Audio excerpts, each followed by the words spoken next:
Salam planter Indonesia. Assalamualaikum warahmatullahi wabarakatuh. Sebelum kembali ke rumah, izinkan Bro untuk menjawab pertanyaan.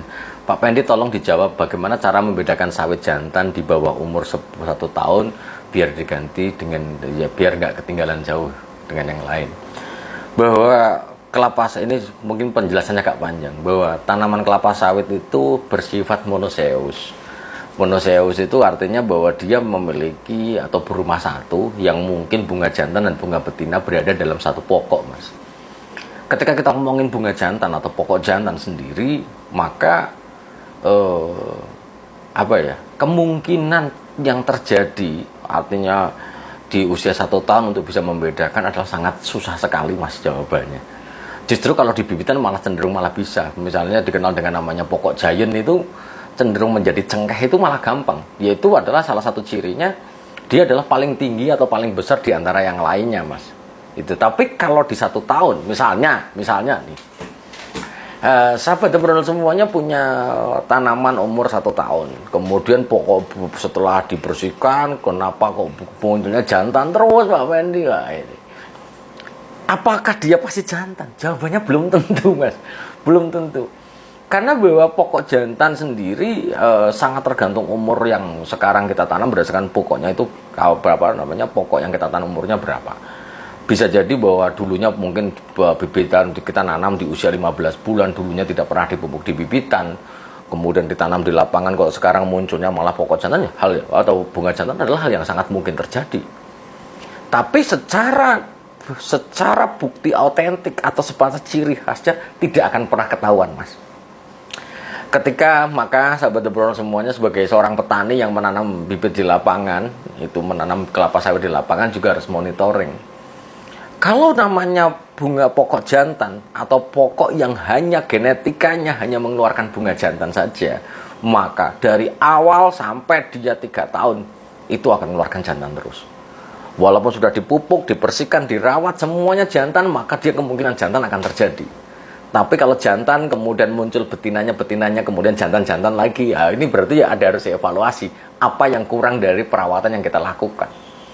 Karena bahwa pohon yang normal sendiri bisa mengeluarkan bunga jantan yang berlebihan karena ada 2 faktor. Faktor memang tidak memiliki suplai air yang cukup atau tidak memiliki jumlah nutrisi yang cukup untuk membentuk bunga dan buah itu sendiri. Maka kekurangan unsur hara dan air maka akan sangat mungkin merangsang pembentukan bunga jantan yang berlebihan pada tanaman kelapa sawit sendiri. Ini yang menjadi permasalahannya. Maka kalau di perusahaan sendiri nih, kalau kita membandingkan di perusahaan, ada beberapa perusahaan yang mengacu pada konsep 3 tahun, Mas, atau 36 bulan. Setelah disensus ataupun diperiksa sensus pokok, maka ketika dia memang afkir ternyata bunga jantan semua, maka ditandai 1 tahun berapa sudah dipupuk, dirawat, kalau dia masih jantan lagi tanda 2 tahun, ditandai lagi tahun 3, maka harus dibuang pohonnya. Tapi kalau ciri khas atau mitos-mitos yang banyak yang beredar itu, apakah kuncir, mau keluarnya rambut menjadi bagian penting di dalam penentuan pokok jantan dan betina? Jawabannya tidak ada.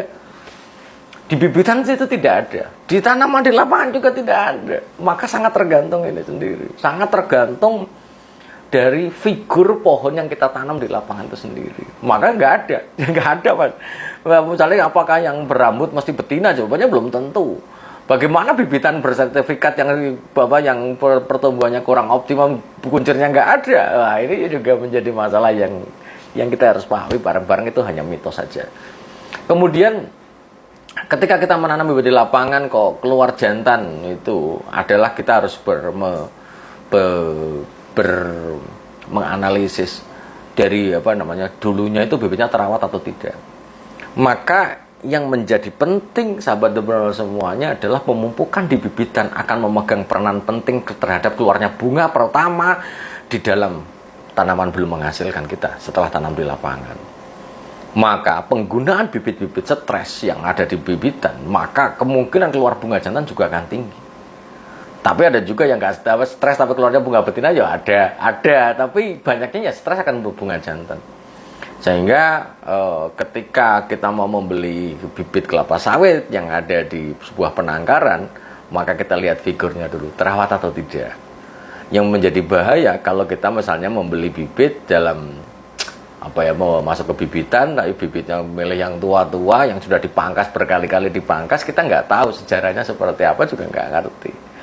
Begitu ditanam di lapangan, ternyata banyak keluar bunga jantan, ya hal-hal yang sangat mungkin terjadi karena mungkin dulunya nggak pernah dipupuk di bibitan. Itulah yang menjadi penting adalah ketika kita di bibitan, mulai start di bibitan, kita biasanya pakai 15-15-64 untuk starter awalnya. Di starter selanjutnya di umur 4 bulan kita sudah harus menggunakan 12-12-17-2, yang mana bahwa 12-12-17-2%. 12% nitrogen, 12% P2O5, dan 17% K2O yang menjadi penting di dalam bibitan itu sendiri.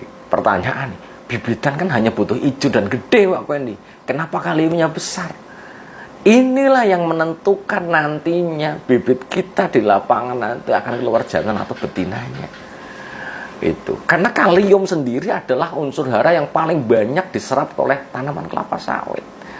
Itu kenapa di bibitan kita tidak pakai yang 15-15-64 terus 15% nitrogen, 15%, jadi perakaran tumbuh bagus, warnanya hijau. Kalium kan nanti untuk buah. Tidak, kalium termasuk untuk bonggolnya, termasuk untuk pembentukan bunga awal yang nanti akan keluar di tanaman belum menghasilkan kita. Sehingga sahabat Brodol yang semuanya yang berbahagia, untuk bisa caranya membedakan sawit jantan di bawah 1 tahun akan sangat susah sekali, Mas, jawabannya. Ya kecuali dia akhir, misalnya kastrasi di usia 11 bulan kok keluar jantan, ya kita potong lagi. Keluar jantan lagi, kita potong lagi sambil dipenuhi unsur hara yang dibutuhkan tanaman kelapa sawit di bibitan di TBM itu sendiri. Ketika dia tahun kedua kemudian kok masih keluarkan jantan terus, ya kemungkinan besar bahwa dia akan membawa genetika yang hanya mengeluarkan bunga jantan terus, adalah hal yang sangat mungkin. Tapi ingat bahwa ketika kelapa sawit itu memiliki genetika jantan, itu angka yang mungkin muncul di lapangan itu tidak mungkin banyak. Dalam 1 hektar mungkin 1 doang, 1 saja. Tapi kalau dalam 1 hektar 143 kok ada 10 batang atau 15 batang, 10-15 batang yang keluar bunga jantan terus menerus, berarti bukan genetikanya, Mas. Bukan, berarti ada yang salah di dalam pemupukan kita kah? Atau di dalam tanahnya kah? Atau di dalam perawatan itu sendiri? Kembali lagi, faktor pembentuk bunga betina adalah terpenuhinya air dan unsur hara. Maka semoga bermanfaat bagi sahabat Brodol semuanya, dan semoga Allah memberikan kesehatan dan kebahagiaan tanpa syarat bagi kita semuanya. Salam Planter Indonesia. Assalamualaikum warahmatullahi wabarakatuh.